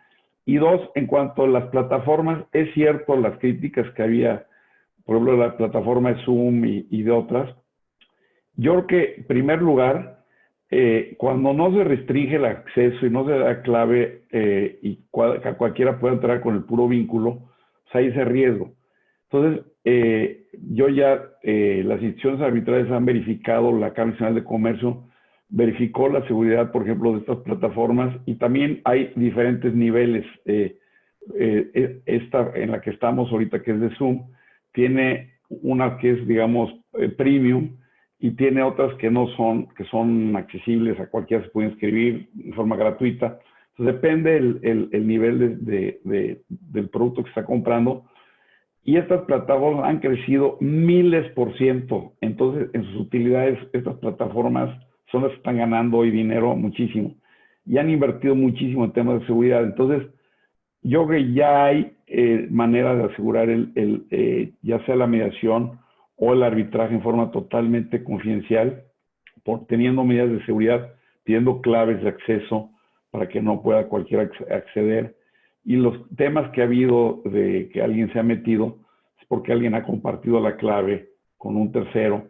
Entonces, sí ha habido temas, pero creo que están rápidamente solucionándose. Y yo creo que, sobre todo las instituciones que administran los arbitrajes internacionales, han hecho un avance enorme. Y la práctica, de audiencia en audiencia que yo he participado, vas aprendiendo.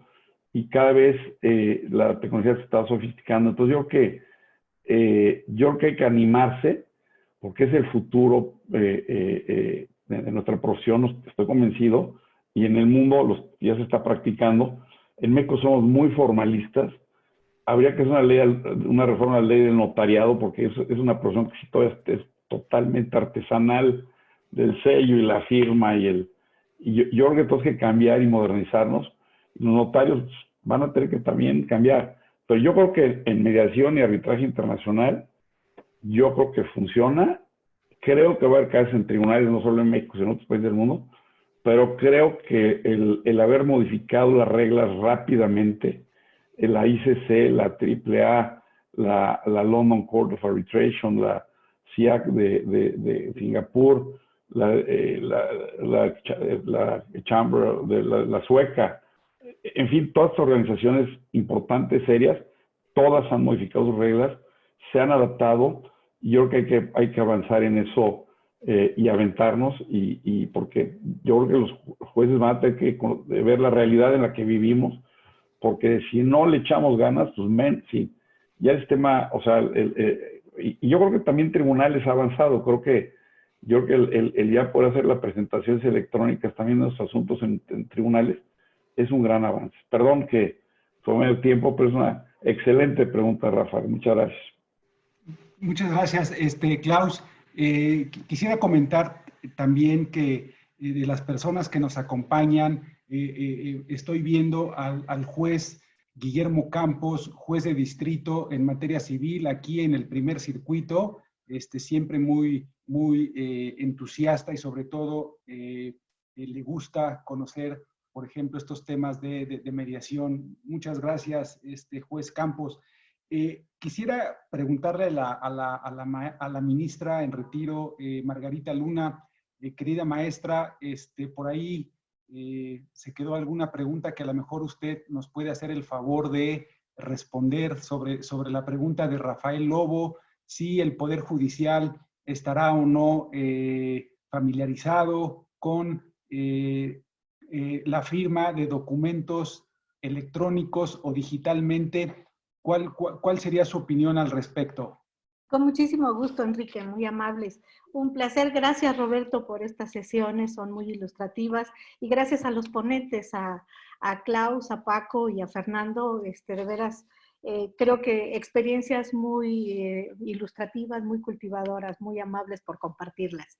Y bueno, tratando de responder la pregunta de Rafael, la nueva ley de amparo, que entró en vigor en 2013, en el artículo 3, establecía ya la posibilidad de promover juicios de amparo tanto en línea como presenciales. Desde luego, en el momento en que entra en vigor esta nueva ley, lo cierto es que había que implementar precisamente la firma electrónica, y el Poder Judicial empezó a emitir los acuerdos correspondientes para hacer efectiva esta firma electrónica, y emitieron unos acuerdos conjuntos tanto la Suprema Corte de Justicia de la Nación como el Consejo de la Judicatura, para buscar sobre todo que fuera una firma que tuviera toda la seguridad desde el punto de vista electrónico, tener los candados y tener el encapsulado y lo que se necesita para eso. Lo cierto es que iban pian pianito, sin ninguna prisa. Desgraciadamente, el problema de la emergencia sanitaria, pues como que nos revolucionó a todos sin pensar. Hubo que entrar abruptamente a situaciones a las que todavía no estábamos acostumbrados, pero que de alguna manera ya se estaban gestando, ya estaban prácticamente muy, muy adelantados. Recuerden ustedes que en la pandemia, pues prácticamente en marzo se suspenden labores, pero en abril la Suprema Corte de Justicia de la Nación empieza a hacer uso de los medios electrónicos a través de las sesiones a control remoto. Y la novedad fue de que la Corte, si no mal recuerdo, a fines de abril, empezó a tramitar en línea acciones y controversias que tuvieran el carácter de urgente, es decir, que tuvieran suspensiones. Los acuerdos que habían firmado conjuntamente Suprema Corte y Consejo de la Judicatura para efectos de la firma FIREL, le llama el Poder Judicial de la Federación, de la firma electrónica, ahora están escindidos, ya tiene cada uno su propio acuerdo, la Corte por una parte y el Consejo por otro lado. Pero al final de cuentas lo importante es esto, el 16 de junio se inició el juicio en línea ya prácticamente en juzgados y tribunales. El juez no me dejará mentir que ya de alguna manera, algunos ya lo habían iniciado con anterioridad a la pandemia, pero de manera oficial para todos los asuntos que se quisieran presentar en línea se inicia a partir precisamente del 16 de junio pasado. Entonces, pues prácticamente el juicio en línea en el Poder Judicial está en boga. ¿Y qué es lo que se hace en el juicio en línea? Se estableció una plataforma en la que la idea fundamental es que antes de presentar la demanda tengan la firma electrónica. Anteriormente era asistir a la oficina correspondiente del Consejo de la Judicatura o de la Corte que tuviera la competencia para validar la firma, pues presentándose personalmente con las identificaciones correspondientes. Pues con la pandemia, como no estaban funcionando de manera presencial las oficinas, esto se empezó a hacer prácticamente en línea. Y justamente la semana pasada, el presidente de la Corte dio la primicia de que la firma electrónica incluso puede hacerse desde el teléfono celular con una aplicación. Y una facilidad más que dio el Consejo de la Judicatura y la Corte, tomando en consideración el problema de emergencia sanitaria, fue que aceptó también que los juicios pudieran ser promovidos a través de la firma, la e-firma que autoriza el SAT. ¿Por qué razón? Porque mucha gente esa firma ya la tenía tramitada ante el SAT. Entonces, en una idea de ir ampliando un poco la posibilidad de promoción de estos juicios, se aceptó también la e-firma que de alguna manera se establece en el SAT. ¿Cuál era el primer problema con el que uno se encontraba?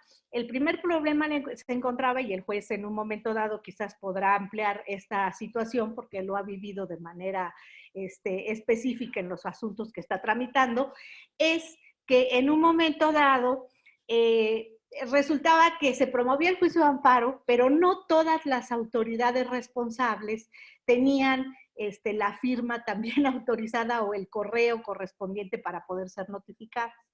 Entonces, lo que hizo el Consejo de la Judicatura fue empezar a establecer convenios de carácter así ultra super rápidos con estas autoridades, y en este sistema que tiene el Poder Judicial para efectos de estadística que se llama CICE, en el CICE fue donde se empezaron a concentrar todas aquellas autoridades que en un momento dado ya habían aceptado el convenio para poder ser notificadas electrónicamente. Esto evidentemente no se puede hacer con el particular, que puede ser el tercero interesado, porque él sí tiene que acudir para poder continuar con el juicio. Y esto sí ha detenido un poco la tramitación de los juicios, porque en el momento en que la notificación tiene que ser personal, evidentemente el juicio pues queda parado.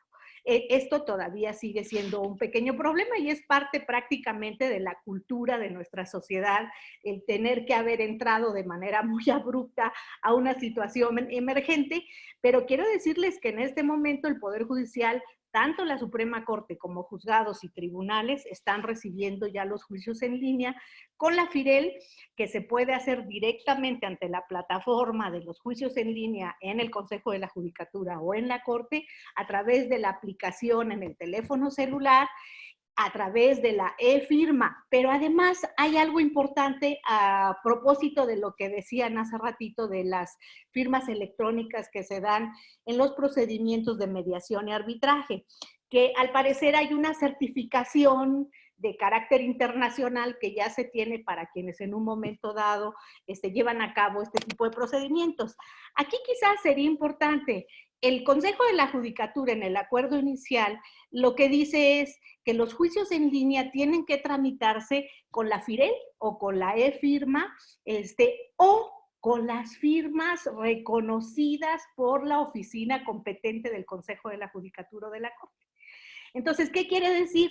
Que deja la puerta abierta a otras firmas electrónicas que de alguna manera tienen la certeza, tienen la posibilidad de un reconocimiento nacional o internacional, pero que tengan precisamente esa certeza. Entonces, existe también esa posibilidad. Yo creo que con el tiempo y la adaptación que poco a poco tenemos que ir haciendo de este tipo de sistemas, pues se van a ir depurando y se van a ir haciendo mucho más accesibles para todos. Pero hoy por hoy, el Poder Judicial, por supuesto, que se puso la pila,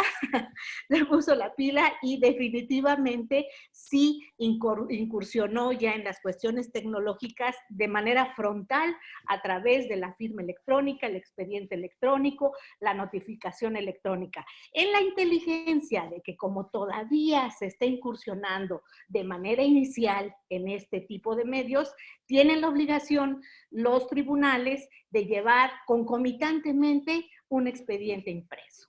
¿Para qué? Para que no haya ningún problema de que en un momento dado se perdió por alguna razón que podemos desconocer la información o lo que sea, concomitantemente se lleva un expediente impreso. Ese es hasta ahorita lo que yo les puedo decir respecto de la firma electrónica. Muchas gracias. Muchas gracias, querida maestra. Pues ya nos dio usted aquí toda una gran explicación alrededor de la firma electrónica y también, como lo decía Klaus, ya estamos en el mundo digital y por supuesto que lo que antes parecía impensable, hoy es una feliz realidad.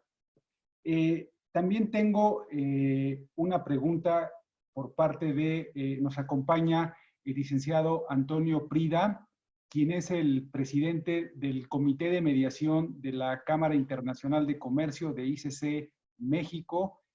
Toño, por favor, bienvenido y adelante con tu pregunta. Muchas gracias, buenas tardes. Me sumo a las felicitaciones a los expositores. Una gran plática en la que hemos aprendido mucho. Y mi pregunta tendría que ver con un tema muy práctico. ¿Cómo es que han utilizado parámetros para cobrar sus respectivos honorarios en el campo internacional? Me gustaría oír sus experiencias a este respecto, el gran valor que damos los mediadores a resolver una controversia, evitar acudir a tribunales, evitar litigios largos, debe de irse cobrando cada vez de mejor manera y me gustaría conocer sus experiencias al respecto. Muchas gracias. Toño, ¿quién desea responder? Por favor, adelante. Si quieres, Toño, en esta mediación concreta, la que platiqué, hicimos un acuerdo, los dos coárbitros nos sentamos, calculamos más o menos el tiempo que íbamos a dedicar, sobre todo en la preparación, que fue el tiempo más importante que dedicamos, fue el de la preparación. Hicimos un cálculo de horas más o menos que estimamos íbamos a dedicar para estudiar el asunto, tener las pláticas con las partes, y básicamente dijimos es una cantidad fija, la sometimos conjuntamente a las partes estuvieron de acuerdo, nos pagaron antes de que empezara la mediación, lo que estuvo muy bien, cosa que rara vez sucede, es la primera vez que me pagan en mi vida en forma anticipada un trabajo que hago, y así funcionó. Cuando hay una institución, pues muchas veces la institución es la que va a fijar si es ICC o si depende quién es el que está. Aquí de alguna manera fue ad hoc, o sea, no había un reglamento, sino que pusimos nosotros las reglas. Cuando hay un reglamento, pues ahí generalmente es la institución la que va a fijar los honorarios, si es ICC, pues, si es una mediación, digamos, organizada por la ICC o por la AAA. Yo supongo que aplican las tarifas que ellos tienen en función de los montos en disputa. Aquí básicamente lo hicimos más en función de las horas que estimamos dedicar y creo que más o menos resultó adecuado. Esa es mi experiencia en esta última, ¿no? que tuve. Gracias, Klaus. Bueno, por ahí veo que Fernando también quiere hacer un comentario con relación a la pregunta y también a lo mejor Paco quisiera abundar al respecto. Muy breve, Enrique, gracias.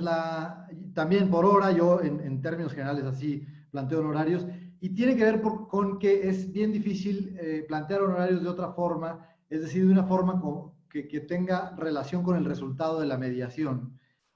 Es decir, por ejemplo, cobrar al convenio. Es decir, si hay un convenio, entonces te cobro tanto. Porque entonces generan incentivos en el mediador que no necesariamente están alineados con el genuino interés de que las partes lleguen a una solución que les satisfaga, por un lado, y ya no se diga cobrar en función del valor, un porcentaje del valor del acuerdo a que lleguen. Eso puede generar ahí incentivos medio perversos también en que el acuerdo sea de cierto monto para que te toque más o menos, ¿no? Entonces yo creo que por hora, o bien una tarifa fija, dependiendo de la cuantía del asunto. Lo que pasa es que no siempre la cuantía determina la complejidad. Gracias, Fer. Paco, ¿cuál ha sido tu experiencia en cuestión de honorarios? Bueno, yo lo que establezco dos tipos de honorarios. Uno es cuando hago estas mediaciones concentradas, es decir, que se sabe el día que empiezan o el momento en el que empiezan y el momento en el que acaban. Perdón. ¿Dices algo, Enrique? No, perdón, Paco. Ah, vale, es que te veía hablando. Y la otra es quizás, bueno, obviamente cuando trabajo para las instituciones estas que mencionaba, pues lo que hago es cobrar un salario y porque soy un funcionario, digamos, de las instituciones, ¿no?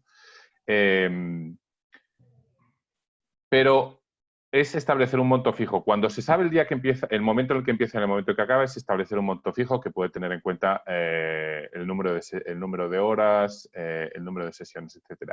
En otras ocasiones, cuando se trata de temas en donde no se sabe exactamente cuántas sesiones van a haber, lo que establezco no es un monto fijo para el total de la mediación, sino un monto para cada sesión de mediación.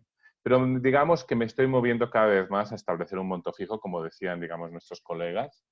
Y lógicamente, pues cuando uno se va sintiendo más cómodo, más seguro, pues obviamente pues, se va sintiendo también más cómodo en reclamar, digamos, una remuneración por el valor que aporta, ¿no?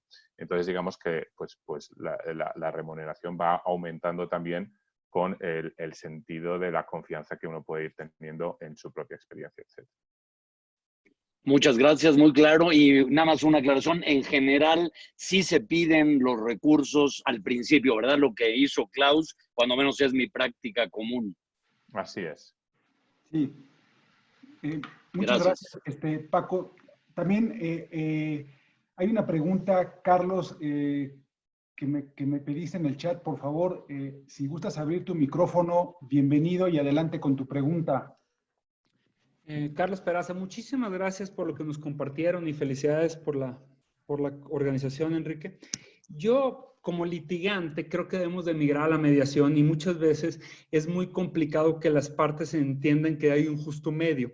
Yo quisiera preguntar, en su experiencia, ¿qué incentivos tienen, qué mecanismos para lograr que las partes reduzcan sus expectativas iniciales y realmente puedan llegar a un acuerdo, porque cuando está uno en las mesas, yo sin ser mediador, yo como litigante, muchas veces se batalla mucho para lograr bajar esas expectativas y que realmente se arregle el problema.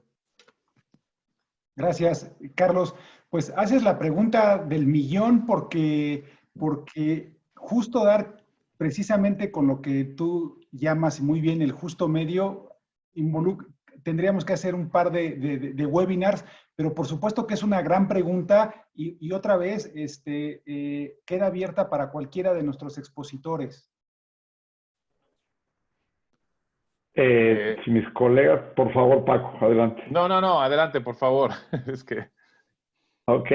No, yo creo que lo primero que tiene que ser el mediador es entender a profundidad la disputa. Yo creo que es muy importante entender qué es lo que espera, cómo está su caso realmente, tiene un buen caso, tiene un mal caso, o sí tiene un buen caso, qué riesgos tiene. Y una cosa, muchas veces, en este caso también había un laudo ya favorable, pero un laudo dictado en México, pero un laudo que tenía, en mi opinión, problemas. Entonces, es identificar cuáles son las fortalezas y las debilidades de la posición de cada parte y hablar muy abiertamente con cada parte de las fortalezas, de las debilidades, de los riesgos de seguir en el pleito.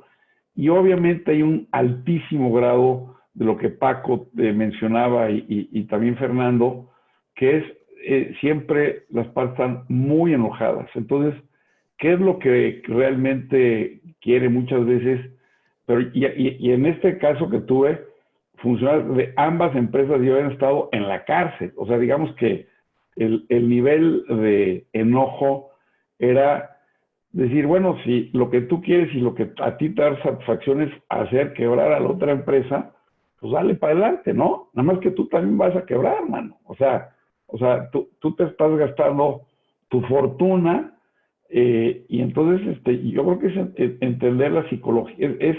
Yo creo que también le hace que ser mucho al psicólogo, qué es lo que quiere cada parte y realmente por qué se están peleando y cómo dar una solución en la que todo el mundo pueda más o menos salir con cierta honra, porque muchas veces los sentimientos están a flor de piel ya, porque muchas veces cuando dicen, ya llevan 7 años, se han gastado millones de dólares, muchos millones de dólares de pagar abogados y de haber afectado un negocio, y llega un momento que, entonces yo creo que también le tienes que ser mucho al psicólogo, pero entender muy bien qué es lo que cada parte quiere entender.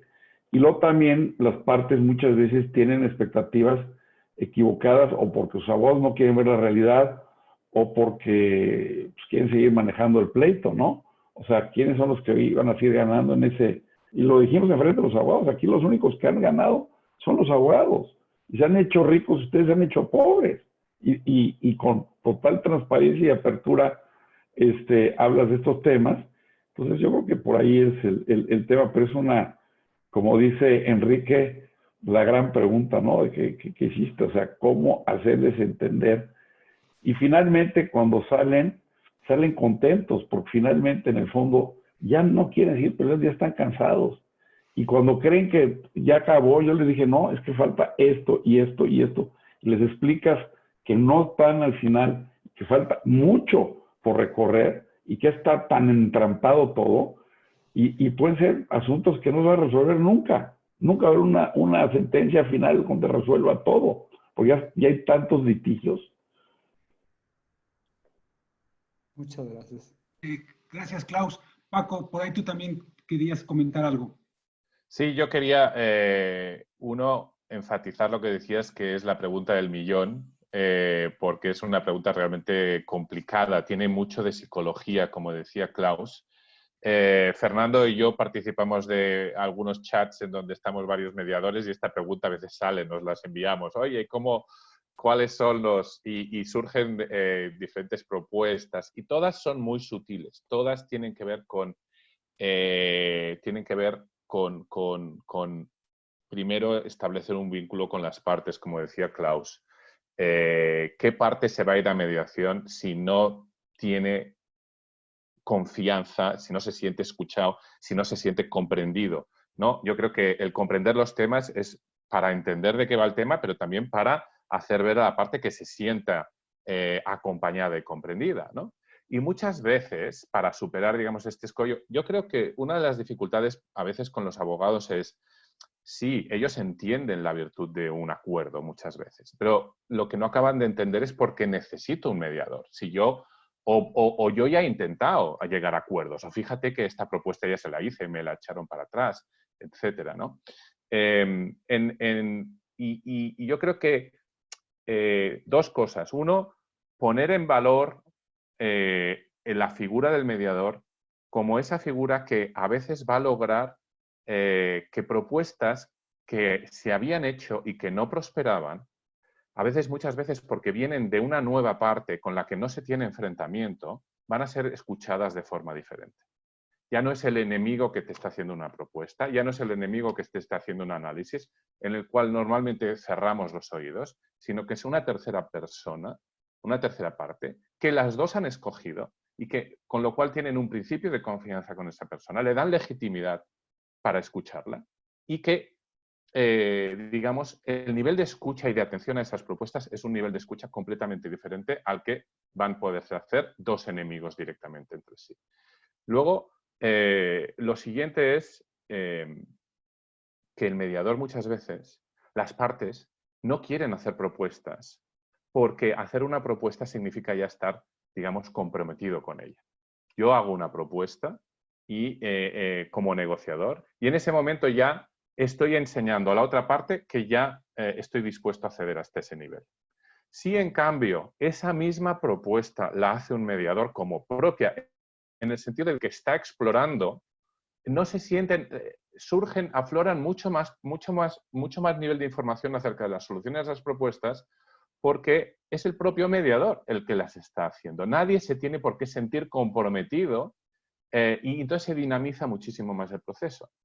Es decir, en el caso este que hablaba de los hermanos, me decían los hermanos, hombre, a mí esto de que tú puedas explorar propuestas que eventualmente yo estaría dispuesto a hacer si la otra parte acepta, pero que si no las acepta no estoy dispuesto a hacerlas. Es decir, a mí me va muy bien saber o utilizarte como emisario, pero que tú vas a hacer, digamos, estas propuestas sin decir que yo ya las he preautorizado.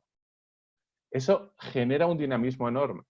Y luego lo siguiente es, bueno, poner en valor esa figura respecto al nivel de comunicación, respecto al nivel de dinamismo del proceso, la figura del tercero. Porque si no, los abogados piensan, bueno, pues yo ya puedo negociar directamente entre sí, conmigo. Y luego lo siguiente es decir, una vez ya he escuchado mucho las partes, es decir, bueno, yo te digo a ti, parte A, que vamos a por lo que tú quieres conseguir. De acuerdo, es decir, tú quieres un pacto que recoja tal circunstancia, tal agravio, tú quieres un pacto que recoja tal, etcétera, etcétera. Perfecto, vamos a por él. A la otra parte le digo exactamente lo mismo. Y no es un contrasentido, no es una incoherencia. Yo, como mediador, voy a estar trabajando para que esos dos discursos, esas dos interpretaciones, digamos, puedan confluir hacia un acuerdo común.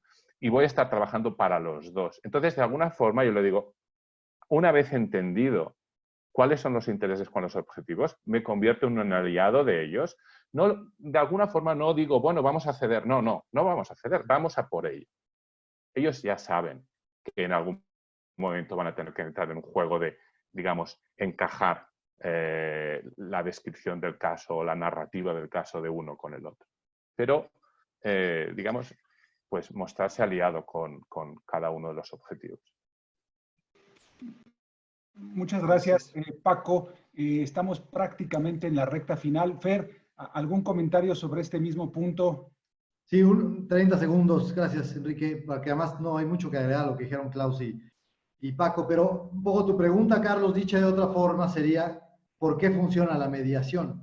Es decir, más o menos es esa pregunta y la respuesta creo que se puede dividir en dos partes. Una es subjetiva y otra es objetiva, ¿no? La subjetiva tiene que ver con esto que han dicho Klaus y Paco, más emocional, de que la gente se sienta que tuvo acceso a la justicia de alguna forma.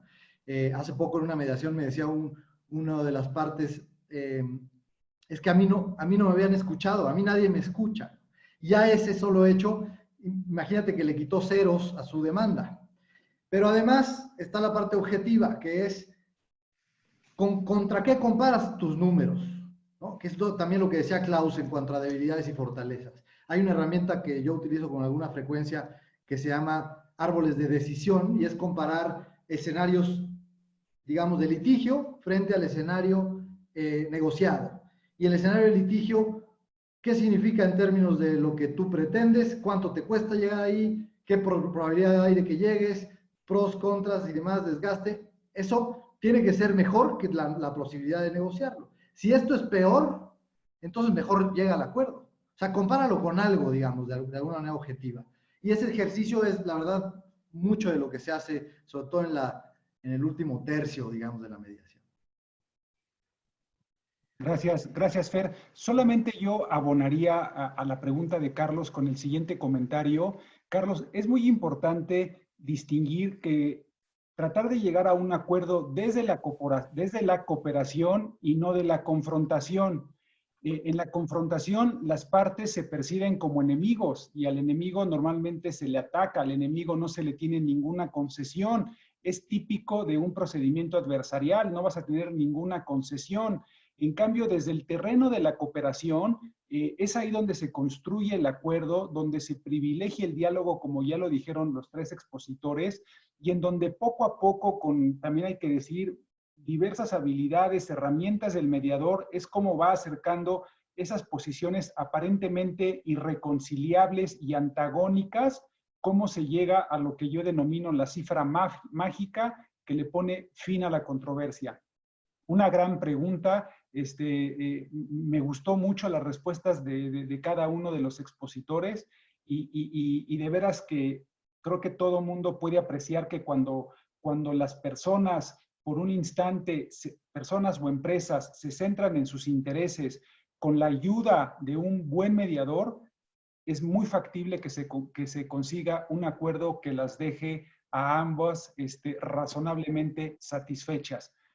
Pues creo que tenemos ya que concluir porque ya nos pasamos del tiempo. Les quiero comentar a los expositores que hay un sinnúmero de mensajes en el chat agradeciéndoles, reconociendo su experiencia, su buena participación, de manera que pues a mí también no me resta más que agradecerles el que nos hayan compartido sus experiencias. Yo creo que vamos a pensar le voy a proponer a Roberto Rendón, director de la Comisión de Arbitraje y Mediación, que hagamos una segunda parte, porque vaya que es enriquecedor. Así es que les agradezco muy cumplidamente a título personal y a nombre de la Comisión de Arbitraje de Canaco que hayan participado. Agradecerle también a Roberto Rendón el que nos haya permitido este espacio. Es un espacio de la Comisión de Arbitraje y Mediación de Canaco, y a todos y todas y cada uno de los que nos acompañaron, personalidades en el ámbito jurisdiccional, mediadores privados, abogados, jueces. Nos sentimos muy honrados con su presencia y pues les pedimos que estén pendientes de la siguiente convocatoria. Roberto, ¿algún mensaje de final de despedida que quieras dar, por favor? Sí, muchas gracias, Enrique. Muchas gracias a nuestros expositores. Realmente fue muy brillante y muy clara la exposición. Yo, por mi parte, me llevo mucho conocimiento. Les agradezco mucho. Y seguramente vamos a hacer otro ejercicio, tal vez donde los mediadores nos hablen un poquito de las técnicas, como lo que expresaba Fernando, que se utilizan en la mediación. Así es que, sin más, le agradezco mucho a Margarita Luna y a nuestro querido amigo juez 14 Civil, Guillermo Campos, y a todos los demás mediadores y amigos. Muchas gracias por haber estado con nosotros, a nuestros expositores. Enrique, magnífica tu coordinación, y nos vemos hasta la próxima. Gracias. Hasta luego. Gracias. Gracias a todos. Hasta luego.